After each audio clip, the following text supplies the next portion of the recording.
So I recently returned from a trip to Uganda, and while I was there, saw lots of sights, met some really cool people, and walked away with a couple real estate lessons that we're going to talk about today on the Furlo Capital Real Estate Podcast, where we dive into the intricacies of passive real estate investing. And our mission is to equip people to invest wisely, either in the U.S., Uganda, wherever, so that, to invest wisely in both property and people, so that together we can build wealth while improving housing. I'm James, and this is my wife, Jessie. I'm here in the U.S. Yeah. I actually stayed this time around. I was a little jelly because Africa is on my bucket list, but not this time. Not this time. That's okay. You came back with lots of stories. I'm excited to see how it interweaves with real estate. Yeah. I mean, some things directly I could definitely make the connection. Other things I'm like, I don't know where he's going with this. Yeah, we definitely made the choice this time around to say, you know what? Uganda isn't the safest place in the world, and if something happens, we want to make sure that there's still at least one parent, one parent around. Yikes! And so I'm glad you're home.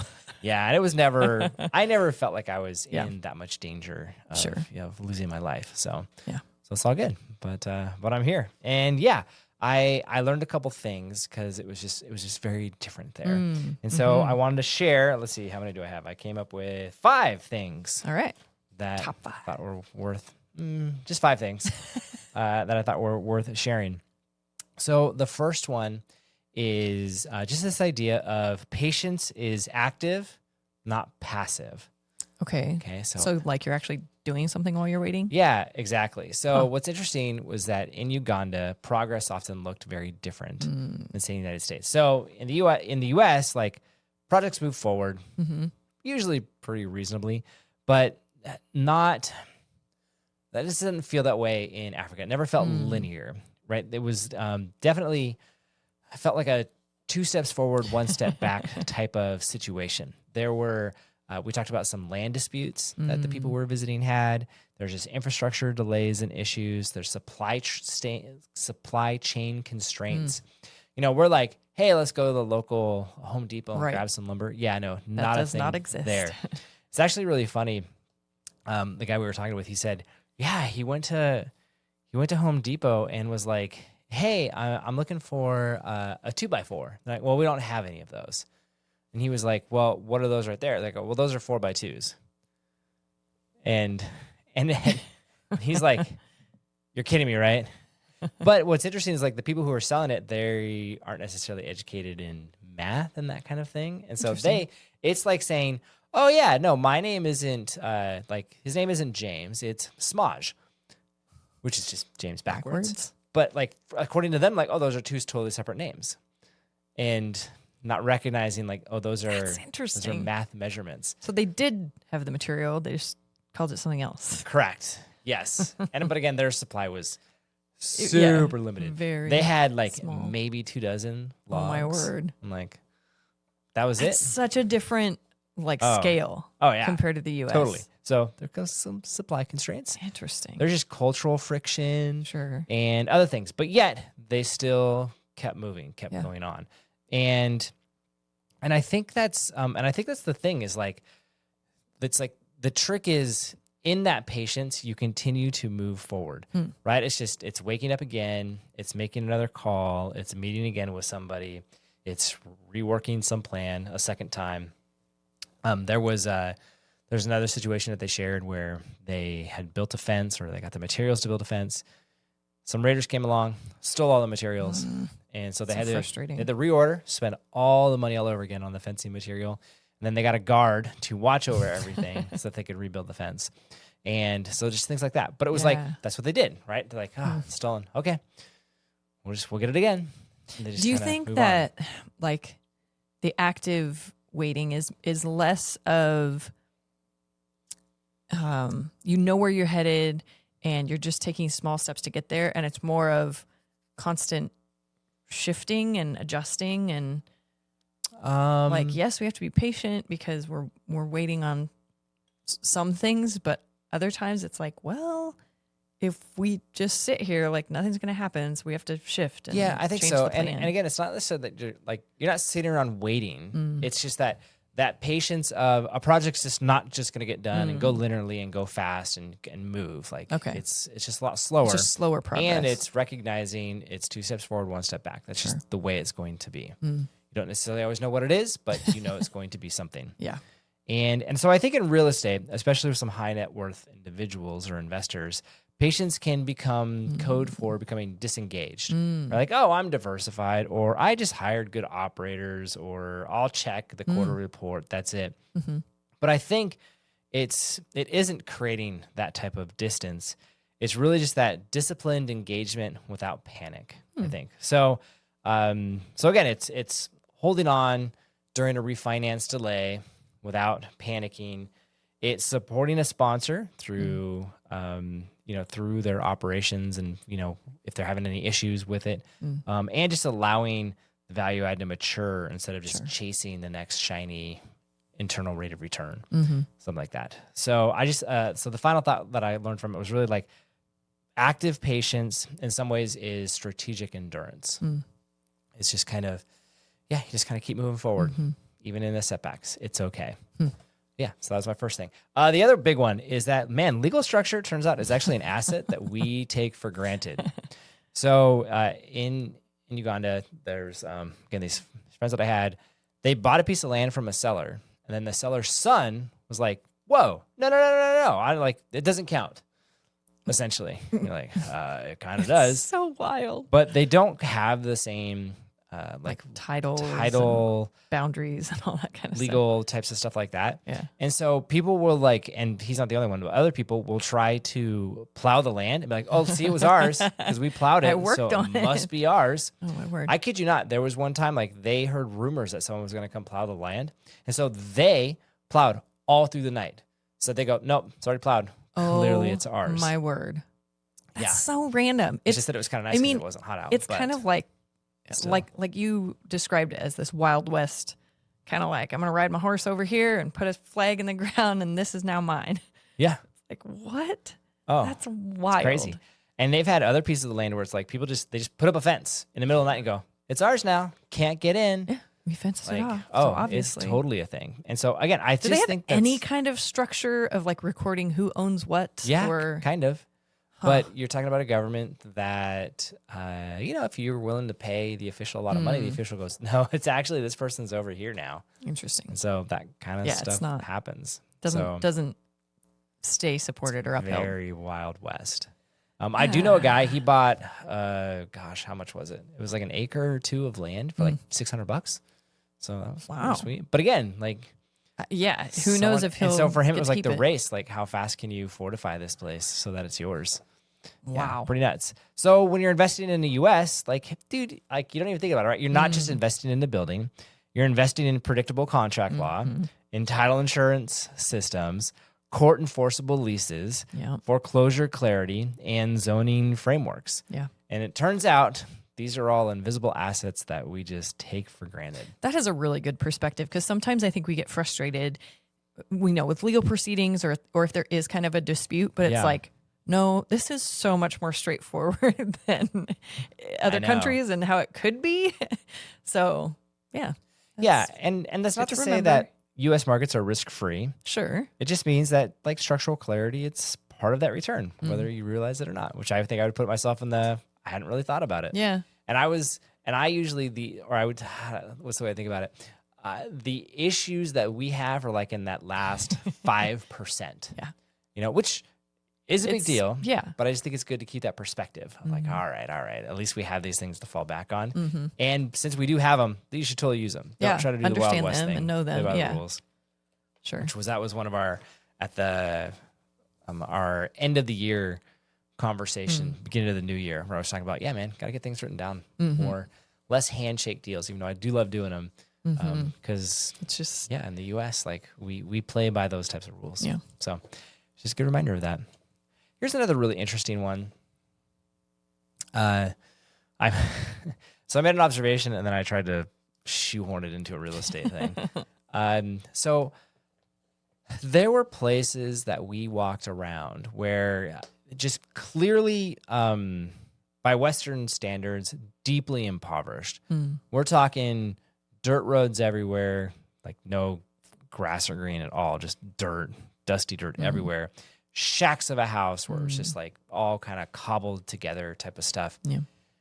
And yet, people around all over the place, smiling, laughing, hanging out, living in community, literally just happy, like super joyful people. And it was funny. We played this game. We played a what if game at one point in time.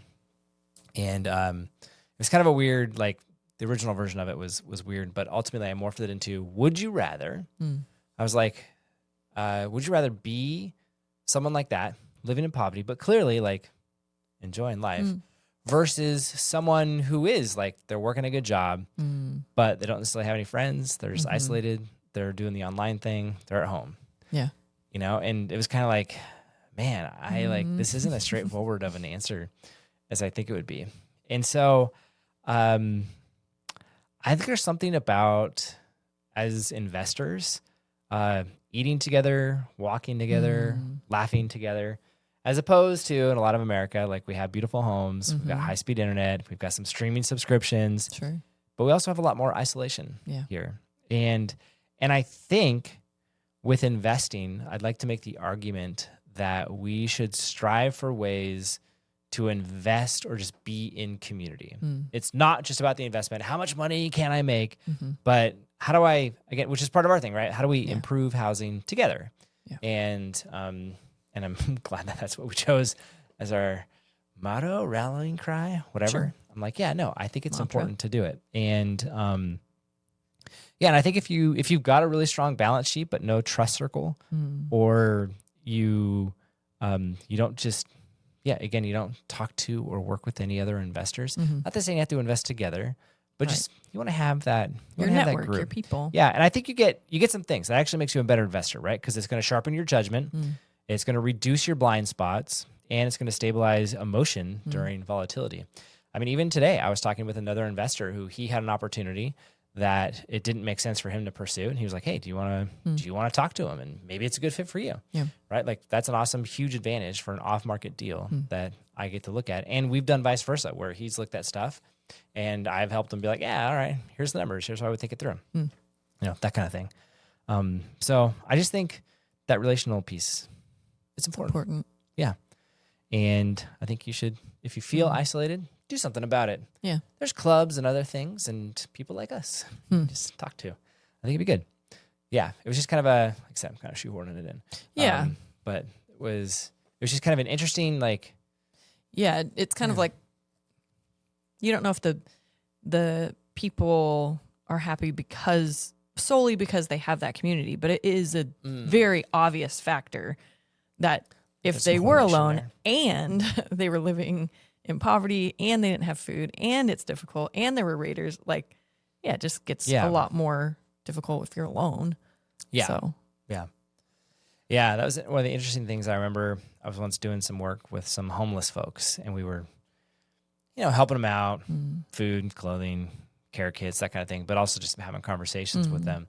And I was shocked by the number of people where the problem was they didn't have any community, no one that could call for help. Yeah. And that's why they were there. And so I was like, interesting. If you got a community, chances of being homeless are pretty low. But yeah, that was 3. Number 4, scarcity creates clarity. And I've seen this on, they talk about this also in creativity, where it's like restrictions creates creativity. I've heard that with kids before. If they have too many toys, that's like they can't make a decision. I feel they're that way about overwhelmed. our dog. He's got too many toys. No, never. So in Uganda, it turns out resources are pretty scarce, as Yeah. we've kind of alluded to. But so that forces clarity, right? Every dollar matters.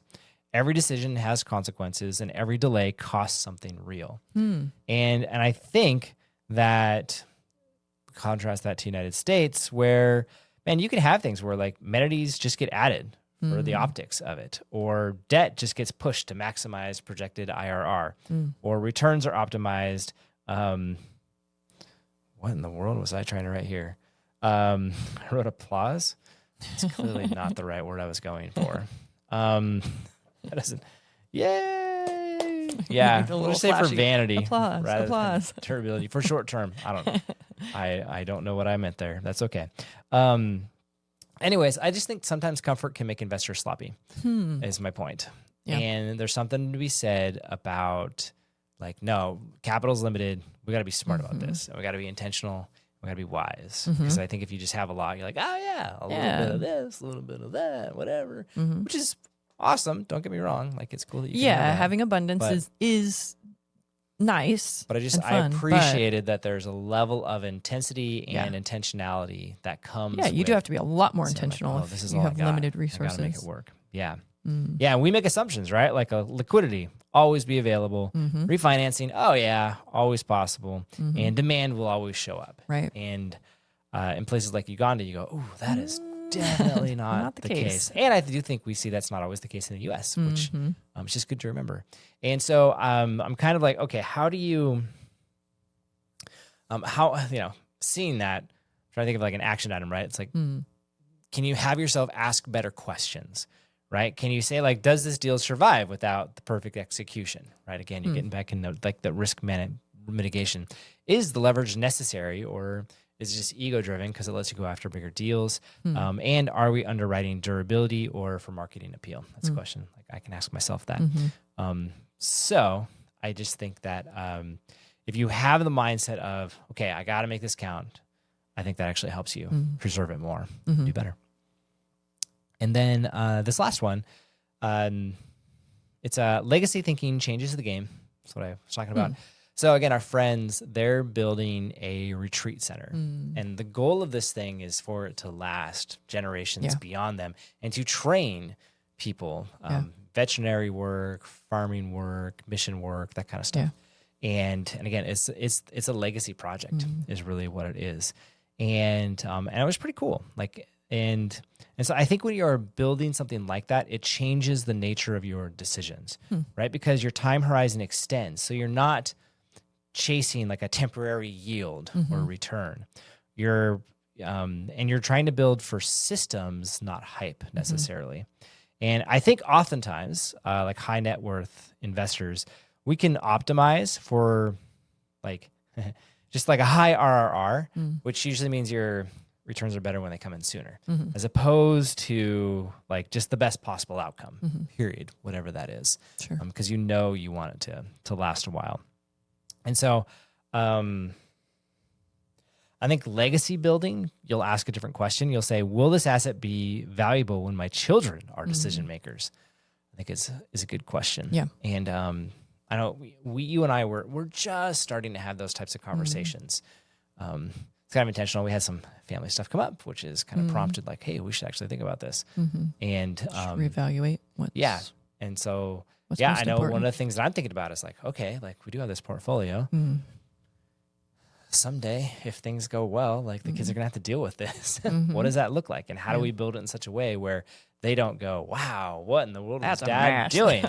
I'm like, well, Dad was maximizing short-term returns. Good job, kids. I don't want that. Yeah, I think that there's this shift in mindset to how does this benefit me? And with the legacy planning or thinking, it's more how does this benefit others? Long term, when I'm not around anymore, what's going to happen to it? You know, how's it going to get used or be beneficial? And it's more of a selfless thought. In managing the resources, which is good because we're not going to be around forever. I also think if you're going toward legacy stuff, you're going to do lower leverage. It's going to try to reduce your debt over time. Right. You're going to look for stronger operators, people who can, or organizations that can keep managing it even after you're gone. You're going to want cleaner governance in some ways, which I've got a couple messy ones. But just like clean structures and just simple structures in general. So not flashy things, but just enduring things, I think is important. So Uganda didn't necessarily teach me about exotic returns, even though I did see some cool exotic animals. At one point in time, we had some baboons jump on top of our car. Super cool. It was fun. But I think it clarified some of those foundations, right? Which is that patience, it can be active, should be active. That legal structures, they are part of the asset. That community is good and it compounds your investing returns.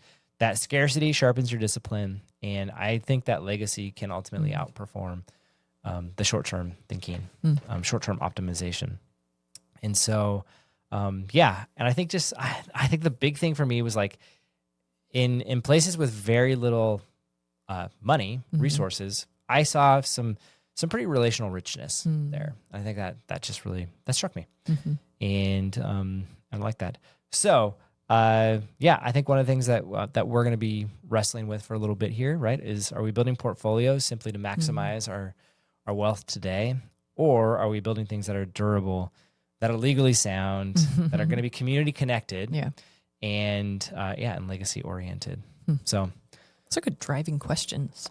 Yeah. Probably for most things, not even real estate, solely real estate. It makes sense in that context, but also like, am I doing this in my relationships? Or am I doing this in my career choice? Or I don't know. Yeah. Yeah. Those are. Yeah, that's right. That got deep. Those are good questions. You're welcome. Yeah, like I said, it was a great trip, and I'm glad that I got to go and support our friends and learn more about what they're doing there and what they're building. And also, just kind of fun fact: termites are a massive issue there. And I can imagine. Like there's just termite hills, huge mounds all over the place, and so everything needs to be built in metal. Yeah, and or otherwise stone. Do they go through that? Like they're wood eaters. Like some stucco stuff, but most like the structure was metal. Metal. Like if you do all the framing in wood, it's they're gone. Gonna shoot through it. So, which also just makes it very expensive to build there. Yeah, it's all got to be metal, and it's like sourcing. It's not a simple thing easy to do. Yeah, pretty wild. So, all right. Yeah, just kind of there's a little bonus. Make yourself a little grass hut, I guess. Yes. No. Well, these people, they were making metal ones which is like hot too. They're just little ovens. Yeah. Because it's hot there all year round. Right. Super interesting. So there you go. That was those are some investing lessons that I got while my time in Uganda. Love it. And so with that, if you would like to leverage these lessons that I've learned, you can check us out. I don't know if I even told you this. I recently redid the website. What? I know. Let's go check it out. It looks cool. Furlo.com. I mean, I'm on it every day checking it out. I made it a clearer. The homepage now has it be like, hey, you can invest passively, or there's property management piece to it, and I just made that clearer. That makes I don't sense. think it was clear, and it really gets kind of like the why and the heart behind why we exist on that main page. And then just kind of choose your own adventure, what kind of investing and what kind of support you're looking for. So very cool. Check it out. And you can see our investing thesis and again, how we do investing. So with that, thanks for listening. Have a great day.